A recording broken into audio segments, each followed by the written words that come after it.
Hey guys, welcome back to the channel Built Prado. My name's Matt. Now today's a different sort of video. I'm going to show you how I load and unload my roof rack off my car into my garage here. So I'm using some, what are they called, varsity straps really. It just holds the whole thing up and it hangs it on the rafters. So I'm going to drive my car in the garage and put my roof rack back on the car. Okay, so you can see the roof rack is up here and it is currently held on by to two big varsity straps and like two of the little pulleys, and it's set up here for maybe a month and it's done just fine. So pretty much the reason I took it off the car in the first place was because I was working over an hour from home, so I was doing like 2 hours of driving a day, and this was just weighing it down, as you'd imagine, really heavy. It's an old roof rack, you know, it's like steel tubing, it's not aluminium, so I took it off. But now long weekend's about to come up and we're going to go camping, and I need the awning, the lights, I need all the luxuries. So we're going to put this back on the car. Hopefully it's pretty easy because it's just will sit on into the gutter mounts, and hopefully it's a one-minute job, so we'll see how we go.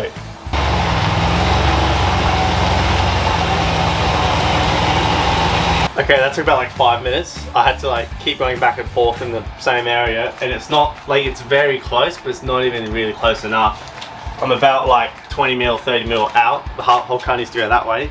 But what I'm going to try and do is I'm going to lower this side down first, sort of, and hopefully it sort of lands in the gutter, and then I can use that to counterleave the other side in.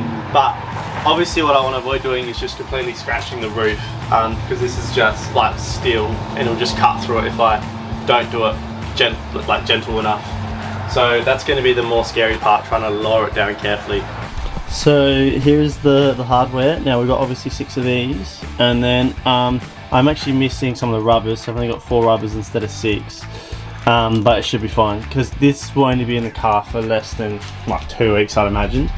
And then up here, I forgot that this rack, good old ARB, it actually came with these, and these are like the giant long little there's got a little piece of metal in it like that, and then pretty much what this does, it's so it can sit in the gutter and not scratch anything. So as you can see, there's one along here, and then this is what one off it looks like. So it's literally just that, and it slots in. Now obviously this rack's like 10 years old, so that's why it's a bit like weird and weathered, but because that's on there now, as it falls in, it shouldn't really be able to scratch the roof, is what I'm hoping at least. So, and you can see like the paint got taken off, man, it's so annoying. A little bit here as well, but yeah, so hopefully this will drop down and then it won't be able to scratch the roof at all. Okay guys, since the last clip, it's literally been probably half an hour. It's absolutely been pumping down with rain. Guys mowing the lawn over there for some reason, and the rack is finally on. Now I'm not sure you can see it in camera, but it's kind of rocks. It pivots off the middle. I think it's because the rack has a very slight bend in it and it bends upwards, but the roof of the car bends downwards, so there's like a good like 10-20 mil of like difference in the height, but it's been fine, and when you put the clamps on it, kind of pulls it all down on the roof, so that's all good. But yeah, I don't know if anyone else's roof rack's like that, but that's how this one is. Okay guys, I'm going to assume that all of you know how to install one of these. It's very easy, and literally like the Kings racks, the Ocam racks, old ARB racks, there's a lot of brands that use this method. It's very traditional, everyone has it, and it works, and there's a reason it's everywhere. So very simple to put on. Obviously you got your rubber and your bracket, and then you've got your little Allen key, washer and nut. So obviously what we're going to do is going to hold the rubber, and we're just going to put it in here like that, and then this pushes up in here like so, and as you can see, it covers all that rust and that dirty stuff we don't want to see. And then get your nut and bolt, and there'll be a thread up in there, and just try and find it with your fingers if you can get the thread started, because it's on a bit of an angle, like a 45-degree angle. So I've found it there, so now that is on, and now I simply just tighten that up like so. So it's very simple. This is ARB, so it's all steel, but the Ocam racks are the exact same looking brackets, but it's all aluminium. And if you look carefully, this rack's actually getting pulled down. See, if you can see that, you might be able to see that on camera, but it's actually pulling the whole rack down, which is cool, and you can hear probably the noises it's making that sound really bad. So what we're going to do is we're just going to do that up, not tight but just loose for now, because I'm going to do all of them and then fine tune at the end, so I don't put this one fully down and then the other side I can't get down at all. So I'm going to like work it down steadily. So yeah, now we'll go around the car and do all of them. Okay, so the rack's fully now all screwed off. Now I'm going to get my wire which runs my camping lights. Now for the last month I had the rack off, I actually just stored it in here. So as you can see, it's just a well, this is a King's wiring loop, and pretty much it's a bit like not dodgy, but just how I've done it. This sort of sits up here where the red tape is, and the door like closes on it, but it doesn't break or whatever. It's been fine like that.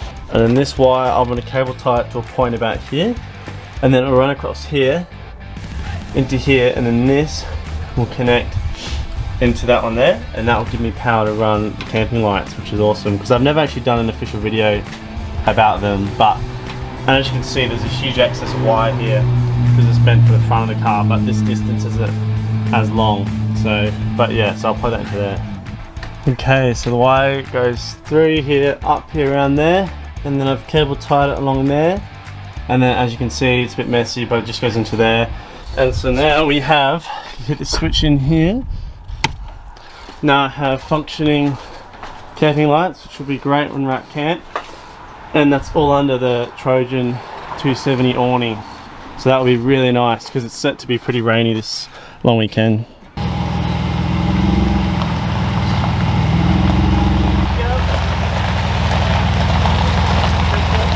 Okay, so I got the car outside now.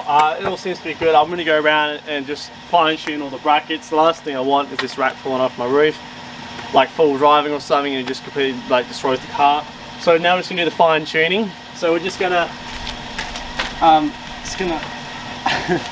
gonna pull that down, put the tracks on, might as well, because then we're ready for the long weekend.